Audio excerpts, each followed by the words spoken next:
Hi, this is Dina from D-Lux, and today we're going to talk about neurotoxins. There are 3 neurotoxins currently approved in the United States for cosmetic use. Those are Botox, Dysport, and Xeomin.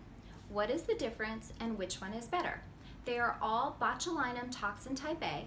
They are all FDA approved to treat the frown lines, which are the lines here between the brows, and they all act the same on a molecular level.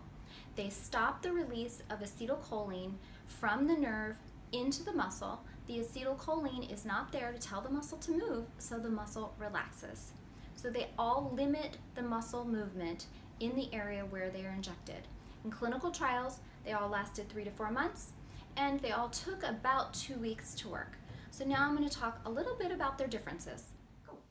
So the first one I'm going to talk about is Botox, Onobotulinum toxin type A. This was first acquired by Allergan in 1988 and received medical FDA approval for blepharospasm and cervical dystonia.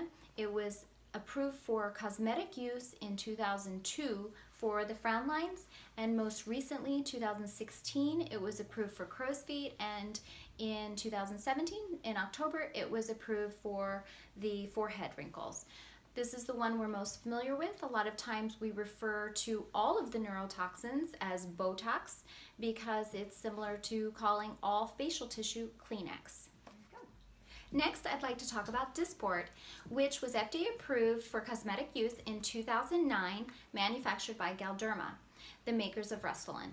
The scientific name is Abobotulinum toxin A, and it has been said to have a slightly quicker onset and a slightly greater spread from the injection site than Botox. This can be helpful in muscles like the crow's feet and in the forehead lines. It is currently FDA approved just for the frown lines between the brow, but we use it in a lot of other places too. Last is Xeomin, manufactured by Merz. It is a relative newcomer to the market with FDA approval in 2011. Its scientific name is Incobotulinum toxin A. It does not need to be refrigerated prior to its being reconstituted with saline, which is helpful for shelf life. It also is sometimes referred to as the naked Botox because it is missing an accessory protein. It has a reputation of a more natural look, softer look than Botox, and recently model actress Christy Brinkley has become a spokesperson for Merz and admitted using Xeomin to maintain her natural, fresh, young look. And there are even more neurotoxins on the horizon. One in phase 4 trials now is called Revance, or Daxibotulinum toxin type A. From what I understand, it is a longer acting neurotoxin than the ones we currently have on the market, and so that will be something to watch for. So the big question that everybody wants to know, which one is better? My answer, none. I like them all.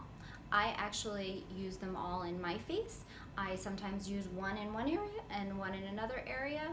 I tend to use whatever's open and available. So my advice to you is try them all, see which one works best for you, because it comes down to personal preference. Thank you for watching and hope you enjoyed this video about neurotoxins.